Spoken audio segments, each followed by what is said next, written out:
ask questions. Chris, when you look back at Sunday's game, do you take the fact that you guys were good for 5% of the game, or do you kind of focus on that 5% where you kind of let something get away? Majority of my focus right now is on Baltimore. That's the beauty of having this press conference on Thursday. Now, thankfully, a lot of it's there's some carryover in terms schematically. They have a dominant inside rusher. Again, we got to do a good job with that, do better than we did last week. They have a dynamic quarterback, so second week in a row you're dealing with a dynamic quarterback. Really good coach, whether it's the head coach, the offensive coordinator, they've really been successful in this league, been successful throughout their careers.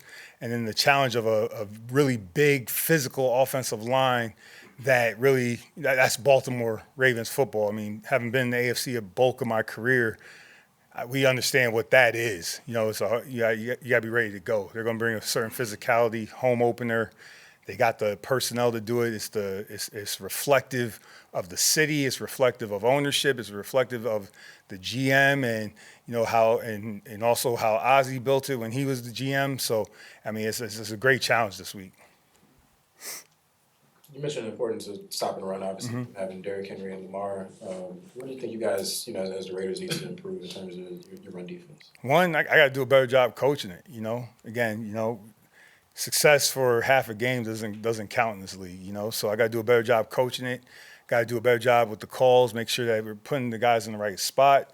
And then for the players, like they always do, they're trying to get better each day, and we got to just work on the fundamentals. Run game comes down to force, knock back, getting off blocks, being gap sound, and that's stuff that we've been working on all week. And everything's a learning. You got to learn as you go, and we'll be better for it.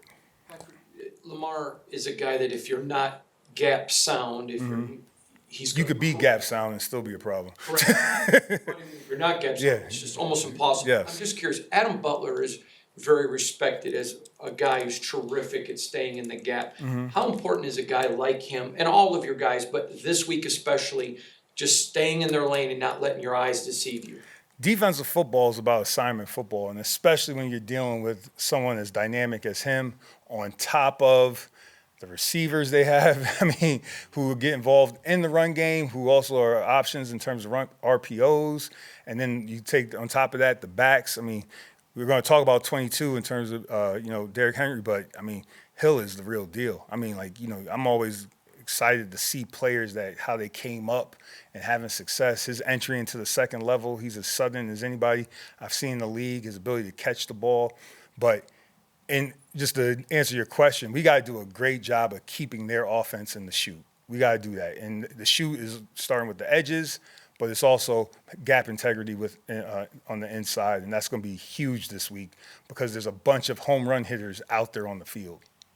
Following up on that, how important is it, maybe you don't get as many sacks, but to keep that edge so he's not on the outside doing something? How critical is that? The thing that jumps off the tape to me, when three guys are past them, you're asking for it's bad news. If three guys rush past them, it's bad news. Again, however you want to talk about the rush, keep them in front of you. At some point we're gonna have to rush the edge at some point. But if three guys are past him, if you just go through the tape, explosive plays throughout his career, that's you're asking for disaster right there. You guys played Charles and Janarius a lot last week. It seems like that'll be the case going forward, maybe with some injuries. What's your message to those guys getting some of the most playing time in their career? Get better every week, and just, again, it starts in practice. The thing that, Charles did a good job yesterday in practice and made sure I pointed it out to the group. The physicality is what, I wanted to make sure I saw from him. He showed it in training camp. So he was on the practice squad, and then he got moved up because he showed that. And it's about the physicality of the game at that position before you get to the pass rush. Because if we don't have good edges, it doesn't matter. So for those guys moving forward, just keep focusing on that. Focus on setting a good edge, playing with your hands, playing with your hands out in front of your eyes, making sure that you're controlling your block, and we'll get to the pass rush stuff later. There's a lot of five-man fronts last week. Seemed like more than maybe you typically did last year. What do you think that adds to the defense when you guys kind of go down? You guys know my history. I grew up five-man front, so for me, it's whatever we think is best for that week. You know, fortunately for, I think, our D-line and linebackers, I'm an old D-line linebacker coach. So if I had my choice every week, we played 10 different fronts. I don't do that, but that's where you know, I love to play around with the front a little bit, put stress on the O-line, put some stress in terms of the communication between the quarterback and the O-line. But we'll do what we think is best for that week. You know, so this week, could it be the same? I don't know, but there's a little bit more 11 personnel from these guys on early down, 12 personnel that plays like 11. So who knows? We'll see how it plays out. You talked about tinkering, and that's kind of what you do best. When you go up against matchups like this with elite talent, is that just make your job more fun because it allows you to experiment and do some things and try to maybe fool them? I mean, I'm a competitor. Don't get me wrong. I love to compete, but I'd rather not be going against Lamar Jackson. No, I'm joking. But no, it's always fun. I mean, going to Baltimore is going to be fun. I remember that environment. Last time I was there, I was with the Giants. You know, I think it was the COVID year, so it wasn't as many people. But I remember back in the days of New England, it's a tough environment. It's definitely going to be a football environment. And they play football the right way. And, you know, we want to play football the right way. And it's going to be fun. They got good players. They got good coaches. The fans are wild and crazy. I'm looking forward to it. The players are looking forward to it. So, you know, we got to get ready. Seemed like Spillane's played well in the last game. What's been the key for him to get better and better from since last year, even until now? You know, Spill is a very focused individual. He does a good job of consuming the game plan and then consuming the coaching points in terms of the scouting report and being able to play ahead with anticipation. So for him to play fast, it's probably because he's able to decipher what the play is even before snap, or anticipate what the play is before snap, and then once the ball is snapped, reading his keys to decipher what they're doing. So that's probably the evolution of him playing well.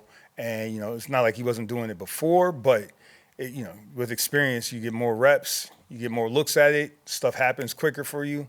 That's probably what's happening. A week like this, when you're going against a guy like Lamar, how hard is it to find somebody to simulate him to maybe do a scout team? The beautiful thing about the NFL, they're all the best athletes in the world, you know, for the most part in terms of football. So, you know, whether we use somebody on offense, somebody on defense, we got fast guys on the team too. Now, it's not going to be Lamar Jackson, I understand that, but if you're trying to simulate the speed, trying to simulate that a little bit, you know, we got plenty of guys to utilize on our team. Who's been the best Lamar so far? Best Lamar? Yeah, he said 2 questions. All right.